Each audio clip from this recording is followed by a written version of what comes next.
St. Louis, New Orleans, Boston, you'd have somebody there. They'd come into Philadelphia, New York, and because it was protecting them. And you can see here that the advantages of an immigration agent were they can charter a vessel cheaper, provisions, avoid bad company. See, they try to actually fill a ship with all Latter-day Saints, but sometimes they couldn't do it. And what would happen is that the sailors would find these clean, beautiful women attractive. And after a while, these British sailors would figure out, you mean if I become a brother, I can be with the sisters? Right? So we know that by 1854, after a number of conversions take place, they don't allow them to be baptized while coming over. They have to wait until they come in New Orleans in order to be baptized, if that makes sense. And so some of these things are really interesting stories. They even posted a priesthood guard to keep the mariners away from the sisters. So it's a wonderful social microcosm of what's happening along a ship. It took 54 days to go from Liverpool to New Orleans, another dozen days up the river, the Mississippi, and then 38 days to New York. But with the invention of steam power, you could go from Liverpool to New York in just 11 days. And a fun little footnote, the Daughters of Utah Pioneers cut off a pioneer in 1869. Why? Because you have steam power by the 1860s, taking people across, the saints across the ocean, the Atlantic, and then you have the Transcontinental Railroad that we're celebrating this year, right? The 150th anniversary in 1869. So it's like, where it used to take a half a year, they're like, you gotta be kidding me. You can do this baby in 3 weeks, right? 11 days across the ocean, and a week and a half to cross the plains. Too easy. So the DUP does not count pioneers after 1869. That's fun. And by the way, they've been a great asset resource to me in my research. But you can see that the reasons of what's happening. The other thing I wanted to mention to you that I've been looking at for about 20 years is the Brigham Young correspondence with the immigration agents. Now most people, when they hear about Brigham Young, they're thinking polygamy, right? This guy was a mastermind of immigration. And quite frankly, you may or may not know this, but when he heard about plural marriage, he said it was the first time I desired the grave. These are people from that Victorian background, New England, and but this man only had 11 days of formal schooling, right? But he had this grit in him and this wisdom. But I mean, this is just 86 of the colonies that he helped establish, 350, 86% were successful. And this is quite an accomplishment. But you can just see where they would know exactly when a ship was coming into port. They'd have the missionaries looking for jobs in Philadelphia, Boston, New York. They're looking for those jobs. And then they would, the word would get out. And when the people would come in, they'd know who did shoes, who did that. And one of the misnomers we have as Latter-day Saints, both with the Scottish as well as others coming from Europe, is we often think that mom and dad and the children all came together. Boom, they left Liverpool, and then they came to Salt Lake with no problems, right? Often they were stuck in Philadelphia, Boston, New York, St. Louis, New Orleans, and they'd have to work sometime for months or even years to afford to make it all the way in to Utah, okay? So there was a wonderful setup, though, of, I call them men in motion, these immigration agents. And so John Taylor was one of them. Here's the mode of conducting for the Scottish and British saints. So they'd send out the voyage schedule and the Latter-day Saint Millennial Star, applications for passage received by the agent, then the lodging and food, board ship, voyage companies. They would set apart, they actually would bless every ship that left Liverpool. Every one of them would be blessed to have safety. And I'll tell you the end of the story here on that, which is so interesting. And they would divide them into wards. You'd have like a stake president, but it's the company leader. And you'd have wards, and then you'd have a presidency crossing the ocean, and guards assigned to protect the women. They had prayers, hygiene. The captains were blown away by the order and the hygiene. And because of their safety record, it's kind of like when I get on a flight, especially go to Australia, and I see some Latter-day Saint missionaries getting, elders or sisters, man, I'm unbuttoning my, I got my shoes off and I got my, I'm just like, because I have a lot of confidence that we're going to make it safely. And that's a long flight, 16 hours, right? It's the same way with the mariners. They knew if you had, they would call it Mormon cargo, you were going to make it across, no problems.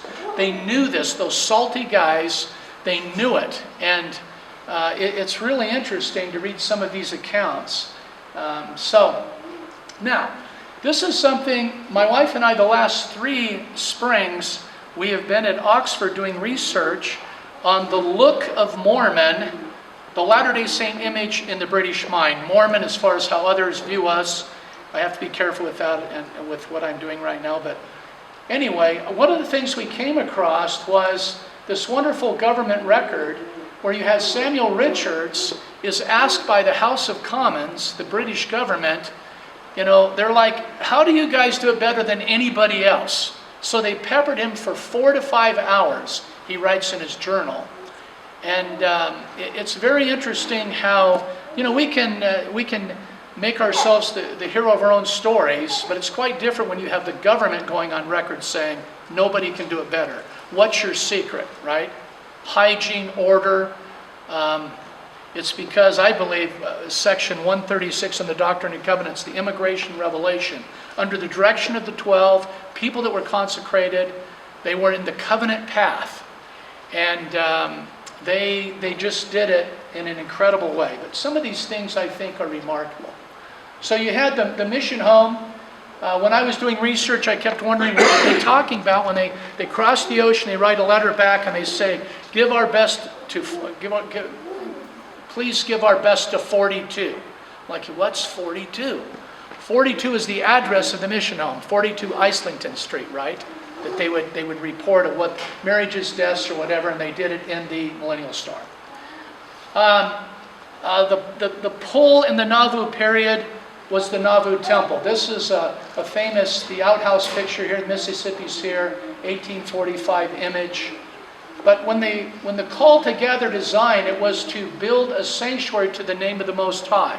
So they're reading this in the Millennial Star, and this will really become a magnet of those coming. And we had a lot of Scottish saints. Okay, 10,000 gathered in the 19th century. No, 10,000 joined the church approximately, and half of those gathered to Zion. Now, a couple of other things. Here's just like the pattern.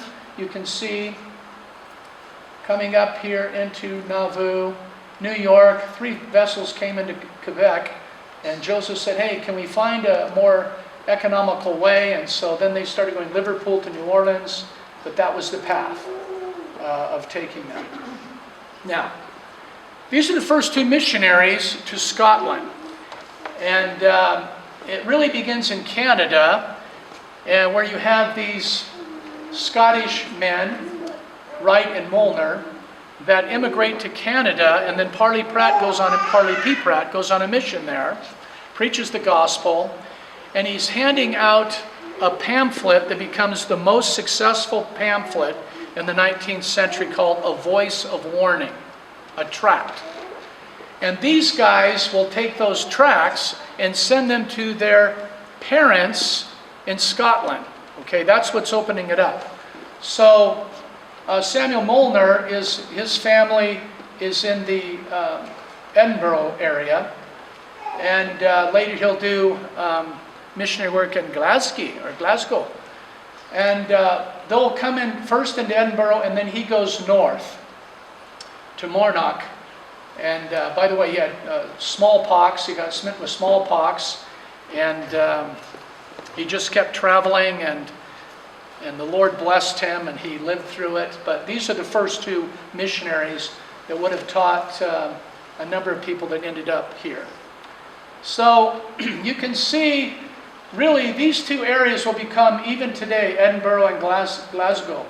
I'm doing a documentary film that will be done in December. As I told you, The Look of Mormon, the Latter-day Saint image in the British mind. And if you're interested in what's going on in Scotland today, do any of you take the LDS Living magazine? How many of you do? Any of you? Or read it? Okay, so in the January-February issue of this year, there's an article that I wrote with another person called The Church in Scotland. that will give you more of the modern. I'm going to do the 19th century tonight, but that article will give you more of what's going on now, yeah? So anyway, you can see where these missionaries are here, then here, and then they're going to here. This will be the first branch in Paisley in May of 1840. So you can see here, this is a very interesting thing. When you start looking at the posters that were set up, this is actually 1847, and you see Samuel W. Richards. He was the mission president at the time, and from America is expected to preach on the Sabbath. And they're just saying, look, this is a Presbyterian, the Kirk, right? So you have this opposition. They're saying, prove all things, hold fast that which is true. And they want to have this debate to find out who really has the truth here. But you have these things, and this is in Edinburgh, but they're interesting things that we can learn a lot from in church history. Here's Orson Pratt. Have any of you ever hiked Arthur's Seat in this group? Anybody? Anyway, it's right outside Edinburgh. Orson Pratt will come to the area after these first two missionaries. They had 80 baptisms in a 5-month period. Then Orson Pratt comes in, and he becomes the apostle that's over that region. And he hiked, this is just outside Edinburgh, and he went up there and begged the Lord for 200 souls. And by the time he left a year later, there were over 200 baptisms, which wasn't that easy at the time, right? It's still not easy, actually. But he also, like his brother Parley, Remarkable Visions, he also wrote a tract that was very, very successful in doing missionary work. So what did it cost the saints to gather? As we think about the founding of Wellsville and the Scottish saints that came here, what kind of a price are we talking about?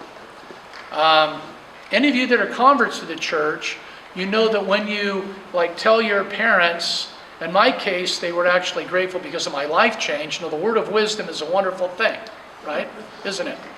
So they were real grateful for the life change. And but there's a cost. We have 5 children, and it's pained my mother, for example, not to be there when her children, her grandchildren especially, have been married in the temple. But my mom and dad have just come one after another and been so supportive, but that's not an easy thing. And but anyway, so there's been, some challenges. This is the average cost. This is coming from the 1853 Frederick Piercy route of Liverpool. When you see the amount here, and the average laborer is making about $1 a day, it was expensive to come. And then you start, one of the things I wanted to mention to you was, I didn't want to sugarcoat this because it's not entirely just a spiritual gathering. I want to show you the temporal reasons first, followed by the spiritual. So I'm going to use these Scottish saints primarily. And so here's William Gibson. He was a miner. He's told by a group of miners who were planning on mobbing him that he was not departing Scotland because he was just mobbing him for being disloyal to his homeland because he was departing Scotland, but rather out of necessity due to the prevalent poverty of Scotland. And he says to the miners, can you blame us for wishing to leave such a state of things and go to a land where we can have a part of the soil? Because of the Industrial Revolution at the time, there was tremendous poverty. And if you've ever, I remember my wife and I went over to Wales, and we went a few hundred yards in the ground where 9-year-old boys would stand there flappers for 10 hours a day, to provide some light for the coal being transferred. If you get down in the ground every day, 6 days a week for 10 to 12, 14 hours, you can see there's other reasons to maybe want to go to America besides just spiritual. Does that make sense? So there was tremendous poverty. Anyway, when he tells them this, it's really a cool thing because instead of mobbing him, they lifted William Gibson on their shoulders and proceeded to carry him throughout the town, which is really, this was a real quick turnaround, and he was spared. So poverty is a huge factor in all of this. If you're interested in the PDF, I don't mind, Jamie, if you send it out for you. Someone says, hey, I want to see this more carefully because we don't have time to read all these things. This is Peter McIntyre. This is very interesting how he's blaming the poverty on the monarchy. And he's saying, this is Queen Victoria's birthday. My God will remove your diadem and take off your crown. Your power will be as the potsherd, and King Messiah will, as with an iron rod, pound all your scepters. My cry to thee, O Lord, is remember the cry of the poor. Most of the Latter-day Saints coming from Europe, coming from Scotland, Wales, England, they are the ones that are, they're the poor. And that's why they had the PEF, the Perpetual Immigrating Fund. About 30,000 of the 90,000 that came to Zion in the 19th century used this revolving fund so you'd get money to help your family get to Zion, and then you would do some city works, building a wall or something, to pay that back, right? The PEF.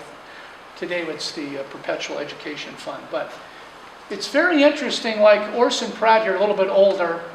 Oh, how cheering to the poor saints who have so long been borne down poverty and wretchedness, to escape from old Babylon and wend their way to a land of peace and plenty.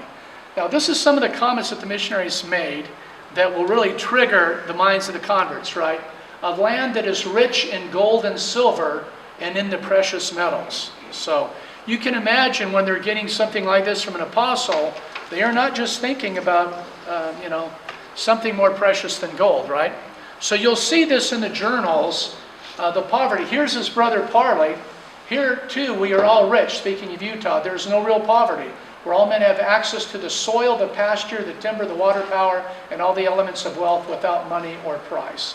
So when the missionaries are talking about this prosperous Utah, not only spiritually but also temporally, it gets the attention of those that are, thinking about immigration. So I think that's, we shouldn't sugarcoat it and kind of tell it like it is. So there's some pull factors and push factors. Push factors of what's going on with the poverty, pull factors, wanting to be eternal families, wanting the blessing of the temple, wanting to gather with the saints, gather with their families. But you again see this idea of the prevalence of hunger that Elder Franklin D. Richards is talking about. Brigham Young he had the wisdom of Solomon, although he had a week and a half of formal schooling. He says, be weary, he's telling Richards and Taylor, that are the immigration agents, be weary of assisting any of those who come to the church now during these troublesome times for Britain, whose chief aim and intention may be to get to America. So in other words, it may be someone that hears about our welfare program and joins the church because they want a free lunch, right? I used to be the executive secretary to a bishop in Provo. We had the Hotel Roberts. We had the most transient ward in Provo. And there were people coming in that wanted, things. You know this. I mean, most folks aren't like that, but this is the reality of things. Now, some of the fun accounts that I've come across are, look at this one from the Scotsman Donald Gordon. He writes to President Brigham Young. So he's not a member of the church at this time. He says, in fact, I'm going to have my wife. Can you read that, honey? Or is it too hard to read? Yeah, just the first paragraph. Yeah. Having heard much concerning the brothers at Utah and feeling very anxious to join them, I take the liberty of addressing this letter to you on the subject. If I thought I could be of some benefit to the church by killing deer and selling the venison, I should be most happy to come. And I would also bring some Highland hunters with me to assist me. I want you to do the second one. It was so wonderful. Okay.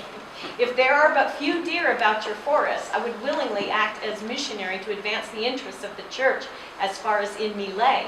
Or, if it would please you better, I would for a small remuneration act as a missionary here in the Highlands of Scotland. For being well versed in Gaelic, I have no doubt I could induce many to go. Yeah, and Brigham Young writes back a very kind. But see, the correspondence, the letters, you really get a personal feeling for what's happening here. And he writes this nice note about raising cattle and sheep, and where he can learn more about the church. And but the Brigham Young correspondence is very rich with these kinds of things. Now I want to shift to the spiritual reasons. Here you see in the Millennial Star, but they've already been in Scotland for 22 years, where it says, they gathered to build up Zion of the last days which the prophets have predicted. They gathered to rear a temple unto the Lord. They gathered to more fully keep the commandments of God. They gathered that they might be near the prophets and apostles of God. So these are interesting things. These are also all Scotsmen.